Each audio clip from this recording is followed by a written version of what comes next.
नमस्कार फ्रेंड्स, कैसे हैं दोस्तों? आशा करता हूँ कि अच्छे होंगे। आज राजस्थान लाइब्रेरियन की यूनिट फर्स्ट ज्ञान जगत संरचना विशेषताएं और दूसरा मैपिंग, इन सब से क्वेश्चन लेकर के आया हूँ। शोध सर की बुक्स में बहुत थोड़े क्वेश्चन थे, तो दूसरी दो तीन बुक्स से थोड़े थोड़े क्वेश्चन लिए हैं ज्ञान जगत से। तो शुरुआत करते हैं आज की वीडियो का। चैनल पर नए हैं तो सब्सक्राइब, लाइक, बेल आइकन दबा लीजिए।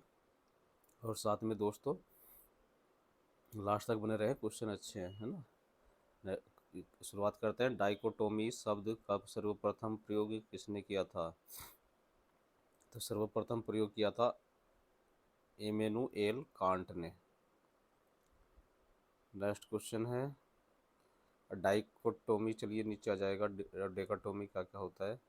मेलविल डीवी के द्वारा अपनी वर्गीकरण पद्धति में निम्नलिखित में से विभाजन पद्धति का प्रयोग किया गया था।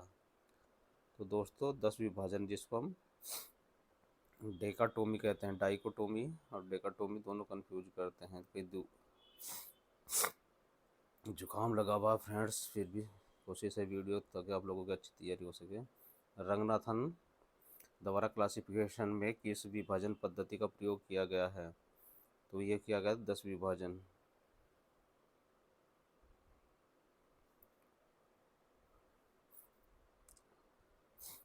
सॉरी, बहुविभाजन है। तो वही हम कह रहे हैं 10 विभाजन। 10 डिजिट मेन क्लास नहीं है। कोलन क्लासिफिकेशन में बहुत सारी क्लास है, यानी 26 क्लास है। मेन क्लास लगभग 26 हैं। तो बहुविभाजन है आंसर है। और डीडीसी में 10 हैं, तो 10 विभाजन है। डेकाटोमी शब्द का प्रयोग वर्गीकरण द्वारा पद्धति में किया गया था। तो यह किया गया था मेलविल डीवी के द्वारा। निम्नलिखित में से विषय निर्माण करने वाली विधियां कौन सी हैं? तो फ्रेंड्स, विषय निर्माण करने वाली जो विधियां है हमारी, संचयन है और अनाच्छादन है। विभाजन नहीं होता और ना ही वर्गीकरण होता है, बल्कि वर्गीकरण के अंतर्गत ये चैप्टर पढ़ाए जाते हैं। वह विषय निर्माण की विधि इसमें मूल विषय या एकल विषय उपखंडों में विभाजित किया जाता है, उसे क्या कहते हैं? विखंडन कहते हैं। मुख्य शास्त्र, मुख्य वर्ग वनस्पति शास्त्र में पौधों को दो वर्गों में, फूल वाले पौधों, प्लांट्स तथा बिना फूल वाले पौधों, नॉन फ्लावरिंग प्लांट्स में विभाजन कौन सी विधि है? तो यह विच्छेदन है। डिसेक्शन कर दिया हमने, एक सब्जेक्ट को तोड़ दिया। नेक्स्ट क्वेश्चन है वनस्पति शास्त्र एवं प्राणी शास्त्र में अंतर किस प्रकार का शिथिल समुच्चय है? तो यह है पहले प्रकार का शिथिल समुच्चय है। नेक्स्ट क्वेश्चन है विच्छेदन विधि या डिसेक्शन, तोड़ना, यानी किस प्रकार का विषय प्राप्त होते हैं? तो इसमें हमारे समकक्ष विषय प्राप्त होते हैं। मिश्रित विषय पद्धति का निर्माण किस विषय निर्माण पद्धति के द्वारा बनता है? जो मिश्रित विषय होता है तो वह बनता हमारा स्तरण के द्वारा। नेक्स्ट क्वेश्चन है विषय बंडल नामक विषय निर्माण की विधियों का पुराना नाम क्या था? तो समूहन था। इसका पुराना नाम क्लस्टरिंग, सब्जेक्ट बंडल या क्लस्टरिंग इंग्लिश में कह सकते हैं। वर्गीकरण श्रृंखला एवं पंक्ति में ग्राह्यता किस धरातल से संबंधित है? तो ये हमारे अंकन धरातल से संबंधित होता है। एस्ट्रोफिजिक्स या एस्ट्रोकेमिस्ट्री, बायोकेमिस्ट्री, आदि विषय निर्माण की विधि का क्या उदाहरण है? तो यह समूहन है, क्लस्टरिंग। नेक्स्ट है अर्थमेटिक्स फॉर इकोनॉमिक्स किस प्रकार की विषय निर्माण विधि है? तो यह हमारी शिथिल समुच्चय प्रकार की विधि है। यह नील मेघन द्वारा पुनर्गठन के बाद अब विषय निर्माण की कितनी विधियां हैं? 7।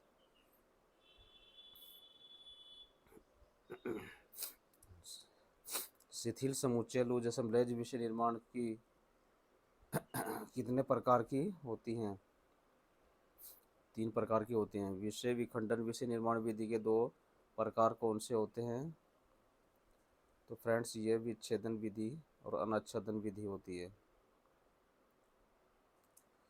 नेक्स्ट क्वेश्चन है, दो या दो से अधिक विषयों के निर्माण की विधि को कहते हैं मिश्रित विषय। अगला क्वेश्चन है,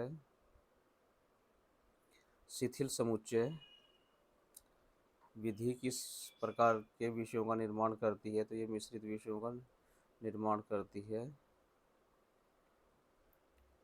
विषय निर्माण विधि विखंडन के द्वारा निम्नलिखित में से किसका निर्माण होता है? तो वह होता है मूल विषयों का। आसवन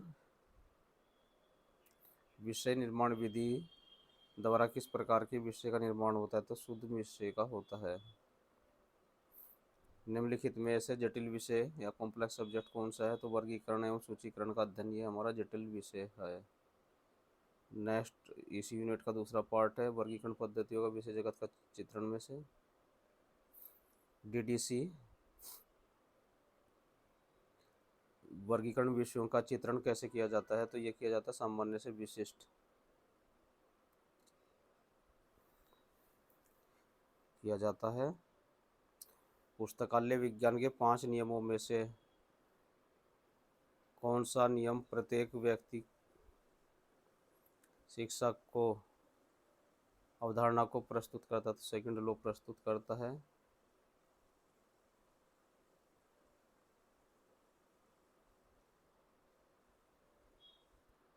तो फ्रेंड्स ब्रेक लिया था थोड़ा सा, शुरुआत करते हैं।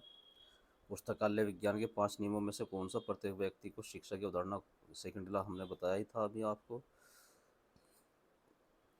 समाज में एक पुस्तकालय भूमिका के संदर्भ में किसने कहा है कि लाइब्रेरी हमारी सांस्कृतिक परिपक्वता का उत्पाद है? तो ये जे.एच. सेरा ने कहा है। जैसा मैंने वादा किया था कि हिंदी इंग्लिश वगैरह के दोनों बाइलिंगुअल और हिंदी जैसा जहाँ क्वेश्चन मिलेंगे आपके लिए उपलब्ध हो रहेंगे, तो उसी कोशिश में ये हिंदी इंग्लिश वाला पोर्शन बाइलिंगुअल है।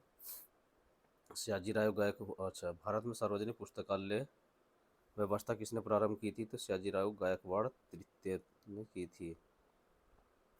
निम्नलिखित में से किस राज्य में सार्वजनिक पुस्तकालय अधिनियम लागू नहीं किया गया है? तो मेघालय में बिल्डिंग इनक्लूसिव नॉलेज सोसाइटी इनमें से किसकी पहल है? तो वह पहल है हमारी यूनेस्को की। अगला क्वेश्चन है, नॉलेज सोसाइटी की अवधारणा को किसने प्रतिपादित किया था? पीटर ड्रैगर ने किया था। अगला क्वेश्चन है, भारत में ISBN आवंटित करने की जिम्मेदारी किस एजेंसी की है? तो यह RRF ना होकर के अब RRNA हो गया है ना। तो क्योंकि 2017 में पूछा गया था तब RRF था, लेकिन अब राजा राम मोहन राय लाइब्रेरी राजा राम मोहन राय नेशनल एजेंसी इसका आंसर है। वैज्ञानिक सूचना संस्थान द्वारा स्थापित है, किसके द्वारा स्थापित है?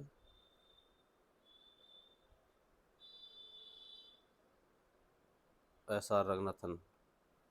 लोगों को सूचना को जोड़ना नारा किसका है? SLA का, स्पेशल लाइब्रेरी एसोसिएशन का, connecting the people and information. आज के लाइब्रेरियन हमारा अमेरिकन लाइब्रेरी एसोसिएशन का है। अमेरिकी पुस्तकालय एसोसिएशन की स्थापना कब हुई थी? 1876 में। बहुत इंपॉर्टेंट क्वेश्चन है। मेलविल डीवी मेडल का संचालन किसके द्वारा किया जाता है? तो ALA या अमेरिकन लाइब्रेरी एसोसिएशन के द्वारा किया जाता है। इफला नीदरलैंड में पंजीकृत कब हुआ था? तो 1971 में पंजीकृत हुआ था। भारत में कौन सी एसोसिएशन LIS में अध्यापकों को पुरस्कार करता है? तो ये यार्ड लिस, association of Indian teacher library science. RRLF की स्थापना कब हुई थी? आप जानते हैं, राजा राम मोहन राय लाइब्रेरी फाउंडेशन की स्थापना 1972 में हुई थी। अगला क्वेश्चन है, किस समिति ने यूनिवर्सिटी लाइब्रेरियन में प्रोफेसर का दर्जा दिया था?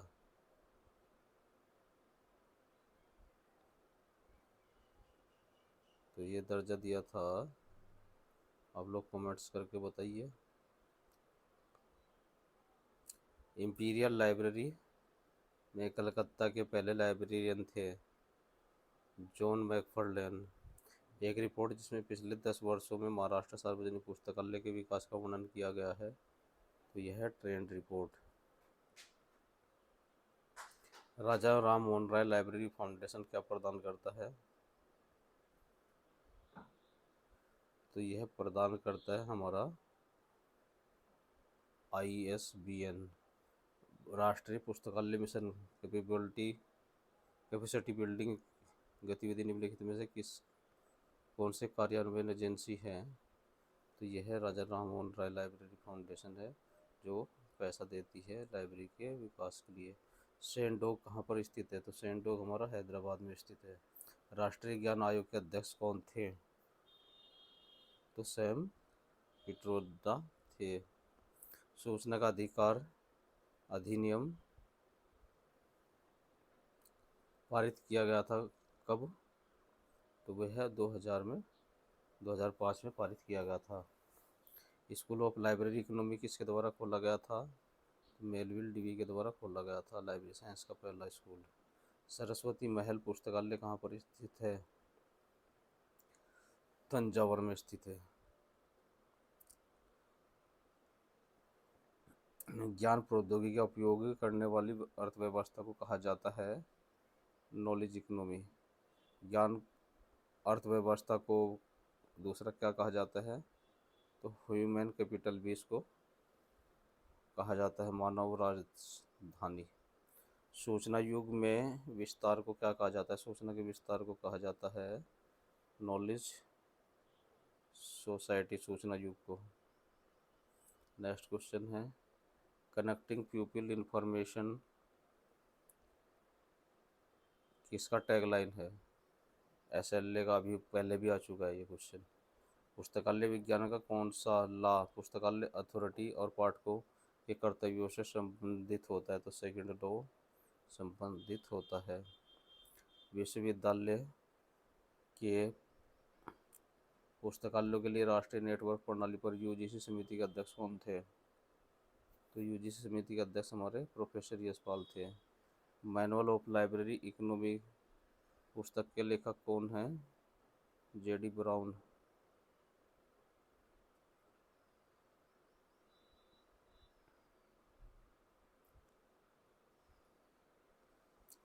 नेक्स्ट क्वेश्चन करते हैं विक्रमशिला पुस्तकालय को किसने नष्ट किया था? तो बख्तियार खिलजी ने। भारत का press and registration books act किस वर्ष पारित किया गया था? 1954 में। गलत है, 64 नहीं है फ्रेंड्स, 54 है, सी ऑप्शन है। नेक्स्ट है हमारा डॉक्टर SR रंगनाथन द्वारा निर्मित मॉडल पब्लिक लाइब्रेरी एक्ट को the all Asia education conference में कब प्रस्तुत किया गया था? 1930 में। कहाँ? बनारस में। यूनिवर्सल ग्राफिकल कंट्रोल किसका प्रोग्राम है? UBC हमारा इफला का प्रोग्राम है। 2006 में पुनः प्रकाशित फाइल ऑफ लाइब्रेरी साइंस का कॉपीराइट किसके पास है? तो ये हमारा Shri Sarada Ranganathan endowment for library science के पास है। SR रंगनाथन की मृत्यु किस तिथि को हुई थी? तो वह हुई थी हमारी 27 सितंबर को। डॉक्टर हरि सिंह गौर पुस्तकालय का नाम क्या है? मध्य प्रदेश में सागर यूनिवर्सिटी में है यह। तो इसका नाम है हमारा जवाहरलाल नेहरू लाइब्रेरी। भोपाल का जो मौलाना आज़ाद सेंट्रल लाइब्रेरी व भवन कब स्थापित हुआ था? तो यह हुआ था 1955 में। निम्नलिखित में से कौन सा नोबेल पुरस्कार का विजेता है? तो फ्रेंड्स आज की वीडियो हम यहीं रोक देते हैं। ठीक, नमस्कार। नई वीडियो बाद में देंगे आप लोगों को, क्योंकि क्वेश्चन लगभग इतने सही हैं। बाय बाय, नमस्ते।